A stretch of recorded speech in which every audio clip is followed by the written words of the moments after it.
Hi all, welcome back to our channel healthy spice.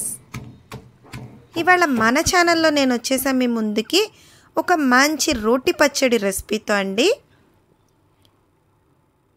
అదేంటంటే బెండకాయ రోటి పచ్చడి అండి.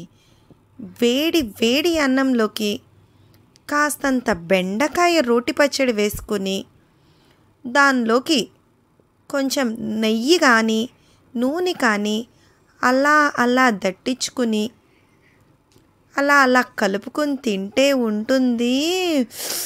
అబ్బా, ఆ టేస్టే వేరండి. ఇంకెలాంటి కూరలు కానీ పప్పులు కానీ ఏమీ అవసరం లేదు. మరి ఈ టేస్టీ అయిన పచ్చడి ఎలా చేయాలో చూసేద్దామా? దీనికోసం అని చెప్పని ముందుగా స్టవ్ మీద ఒక ప్యాన్ పెట్టుకుని దానిలోకి ఒక స్పూన్ ఆయిల్ యాడ్ చేసుకోండి. ఈ ఆయిల్ కొంచెం వేడయ్యాక ఒక స్పూన్ వరకు జీలకర్ర వేసుకోండి. ఈ జీలకర్ర కొంచెం చిటపట్లాడే వరకు ఫ్రై చేసుకోవాలి.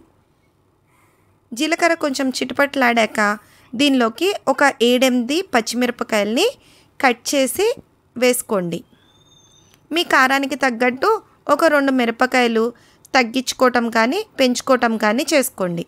ఈ పచ్చిమిరపకాయలు కొంచెం ఫ్రై అవ్వాలి. మనకి ఇలా 1 నిమిషం పాటు పచ్చిమిరపకాయలని ఫ్రై చేసుకున్నాక దీనిలోకి ఒక 2 రెబ్బలు చింతపండును కూడా యాడ్ చేసుకుని ఇంకొక నిమిషం పాటు ఫ్రై చేసుకోండి. ఈ పచ్చిమిరపకాయలన్నీ కొంచెం మనకి లైట్గా కలర్ మారి ఫ్రై అవ్వాలి.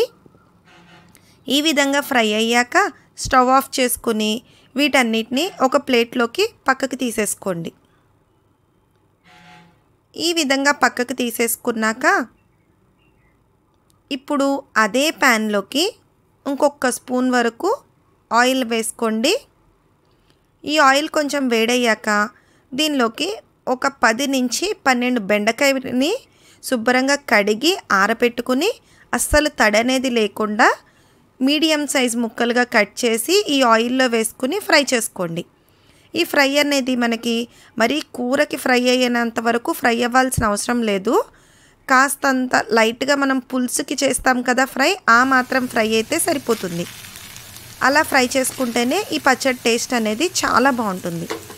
ఈ విధంగా ఫ్రై అయ్యాక దీనిలోకి ఒక 10-12 బెండకాయ ముక్కలకి మీకు ఒక మీడియం సైజ్ టమాటా అయితే పర్ఫెక్ట్గా సరిపోతుంది.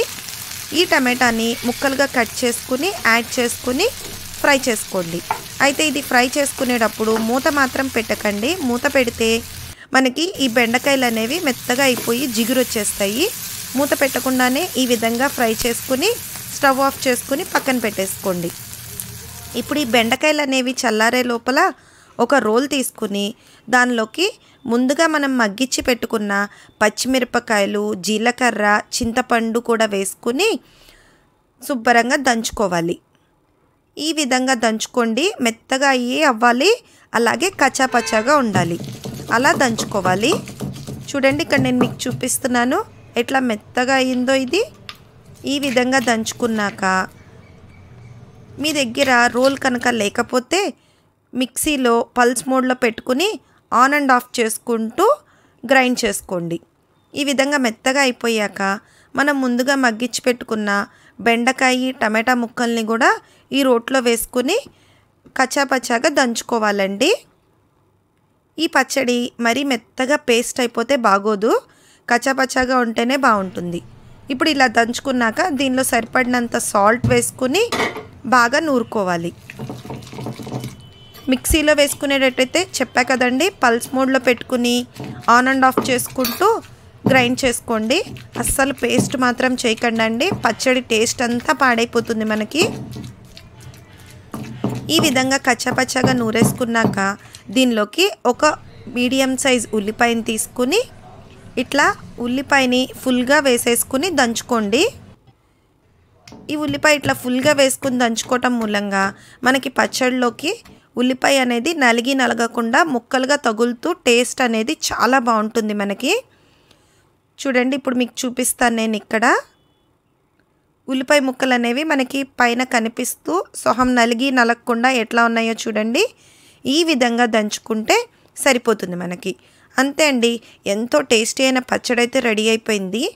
దీనికి మళ్ళీ ఎలాంటి పోపు పెట్టుకోవాల్సిన అవసరం లేదండి. ఇట్లా డైరెక్ట్గా తినేస్తేనే పచ్చడి టేస్ట్ సూపర్ ఉంటుంది. ఇప్పుడు దీన్నంతా ఒక బౌల్లోకి తీసేసుకోండి. అంతే అండి, ఎంతో టేస్టీ అయిన బెండకాయ పచ్చడి అయితే రెడీ అయిపోయింది. వీడియో మీకు నచ్చినట్టయితే లైక్, షేర్ అండ్ సబ్స్క్రైబ్.